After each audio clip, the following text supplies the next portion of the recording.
morning. A friend of mine, we went to yeshiva together recently in Milchamta Shalter, which I appreciate. That's part of Yiddishkeit. You know, a major part of Yiddishkeit, a major part of Judaism is that we have strife, we have machlekes l'shem shamayim. That's how you get to understand things. And he questioned this, he claimed that I'm going against the whole community when I claim that somebody who is a heretic is not part of Klal Yisrael. When the fact of the matter is, that's been the normative halacha forever. The normative approach to Jewish law is that certainly, someone who is a heretic is not part of the Jewish community. It's not just a Satmar thing, the way people want to claim it. No, this is a normative, standard approach in Judaism. And the fact of the matter that, I've been liberal about these things classically in my life, practically speaking, and still am to a certain point, has made people upset at me. But there's a certain level, there's a certain point where everybody has to agree that there is a certain point where you're chutz l'machane. And the ridiculous thing, though, is that so many people will say you're chutz l'machane on an issue that's, without question, this is not the issue. Chutz l'machane, you're outside the camp.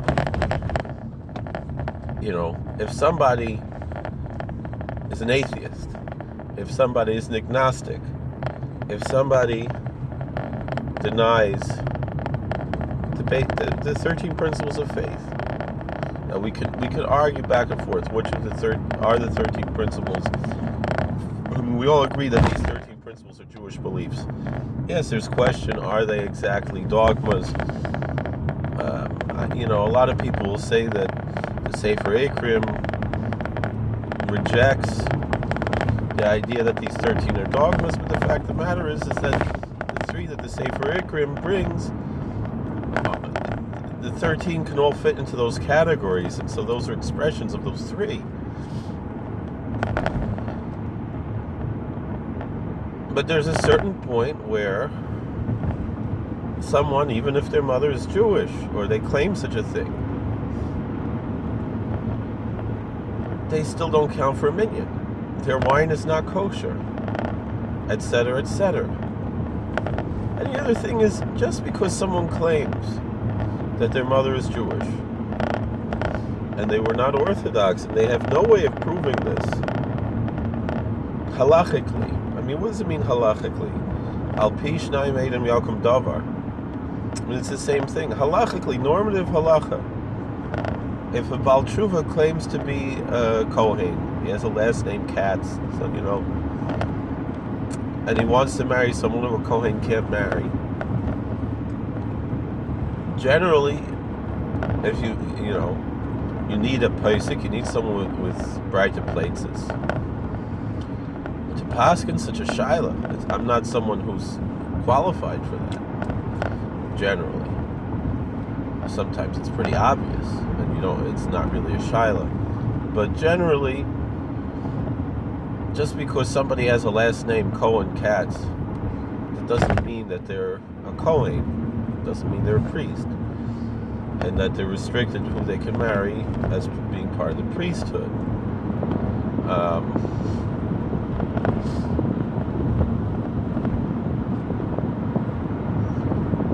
Especially today, because even if they actually have the ancestry that goes back Ben Acher Ben Tar and Kohen, but you don't know if the mother is a halala, a zayin or something, whatever it is, and the child's not a kohen, he's a halal. Especially today. So, not even especially today. It's always like this. There's always issues like this. So, unless someone comes that they are real miyuchas and that they have al pi shnai meidem yakum davar. I mean, just because somebody has a Jewish sounding last name and they quote unquote look Jewish, whatever that means, it doesn't necessarily mean that they are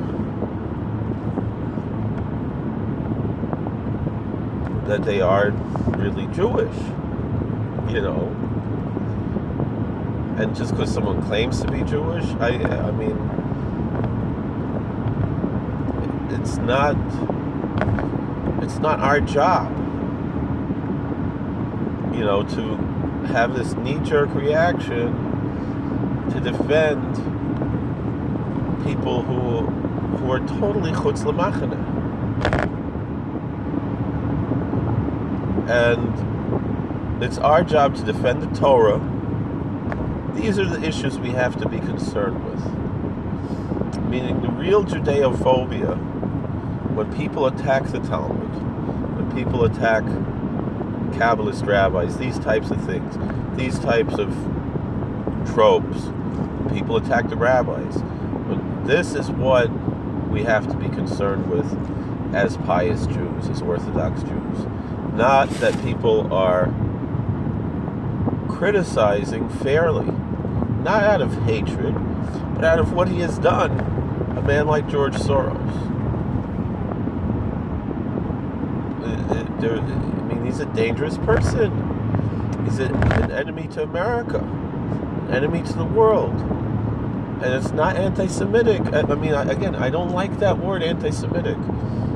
We are a religion. We're not Semites. Not every Jew can trace his yichus to Shem ben Noach. What does it mean, Semitic? It means from Shem, the son of Noah. That's what it means, a Semite, from Shem. And we have black Jews, and we have white Jews, and Asian Jews, and Arab Jews, and every type of,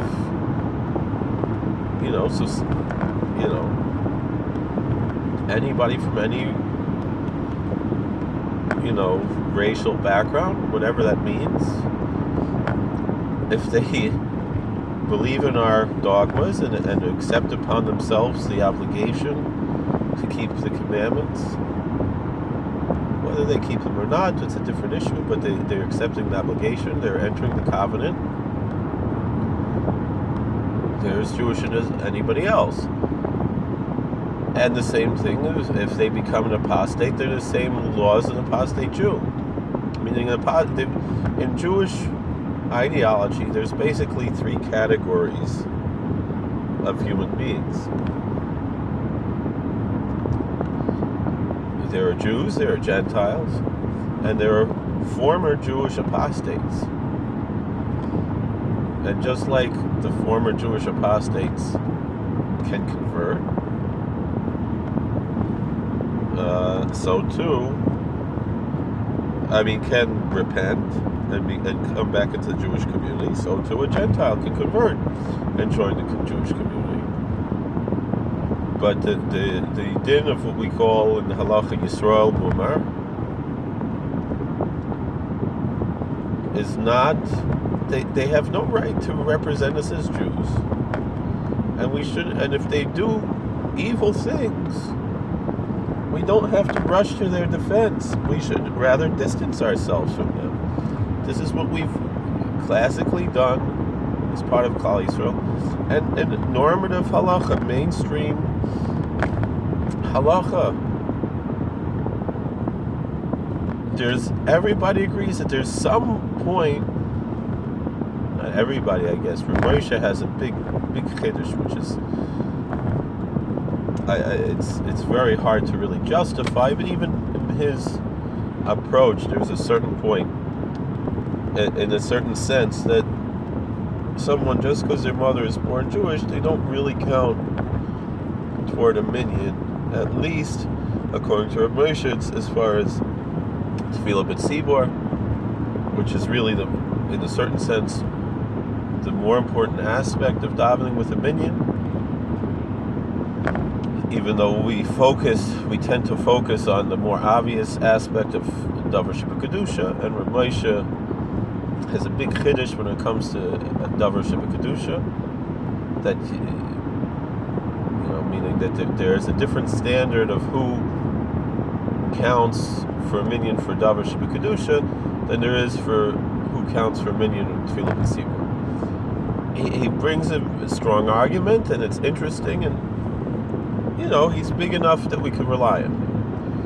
B'Shas Dechak. But even with that being said, a lot of people won't. I personally find Rav Avadia's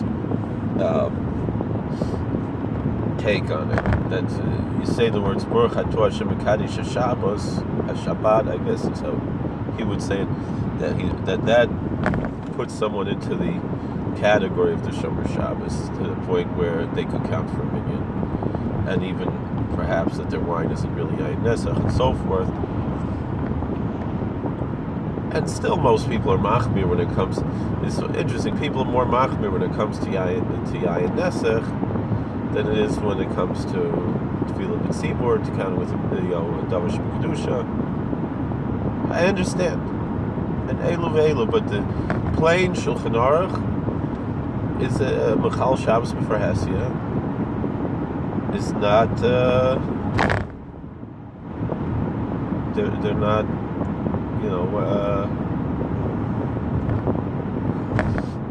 They're not. They're not Jews. They don't count for a minyan.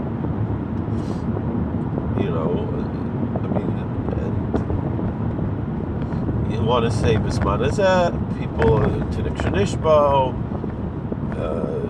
all these different arguments that are made. There's also a limit to that. It's not everything. It's not hefker the way people think it is. And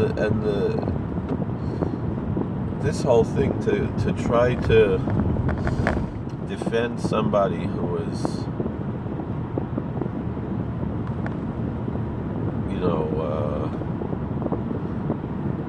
who is an enemy of Judaism, and say that somehow criticizing an enemy of Judaism, an enemy of the Jewish community, someone like Soros, an enemy of America, an enemy of so many countries, like the closest thing that you have to like a James Bond supervillain in real life is George Soros. And yet somehow, this is what they do. This is what the left does. Is that, it's racism, it's anti-Semitism, it's this, it's that. No, it isn't. Come on. Enough. You're not getting away with this anymore. You can't just call people names. It cheapens the idea of what, of the suffering that the Jewish people have gone through in history. It cheapens it. If you just call everybody an anti-Semite, you at a certain point you're just not. It doesn't work. It just cheapens the whole thing.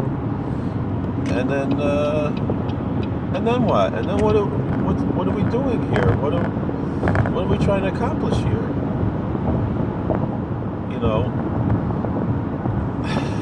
And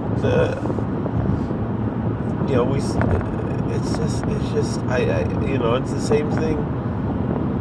You want to answer back. If you try to use their own tactics, if I'm going to say, you're racist against Indians if you hate Dinesh D'Souza, or you're racist against blacks if you hate Candace Owens, and you're sexist also,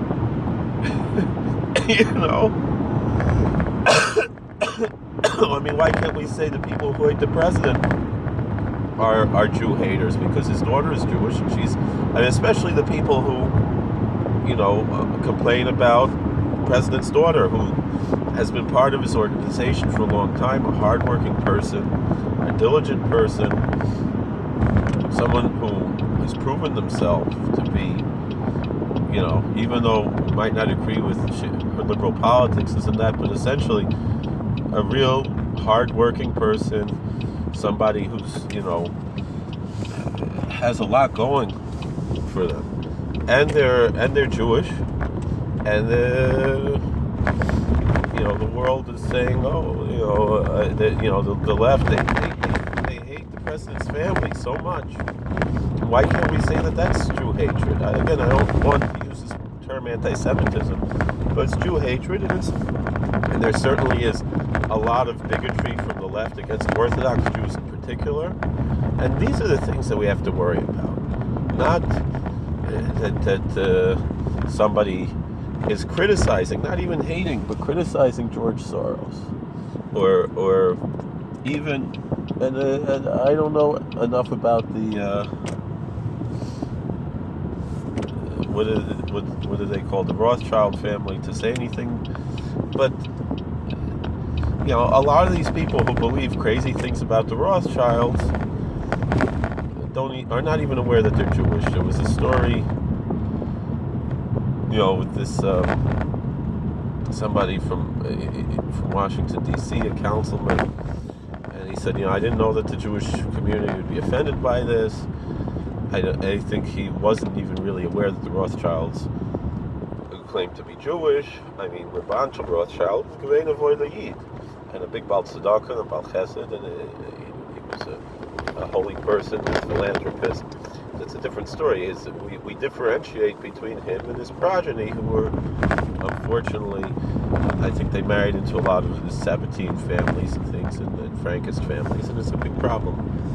I'm at work. Thank you for watching. God bless. Please like, share, subscribe, comment. We'll see you later.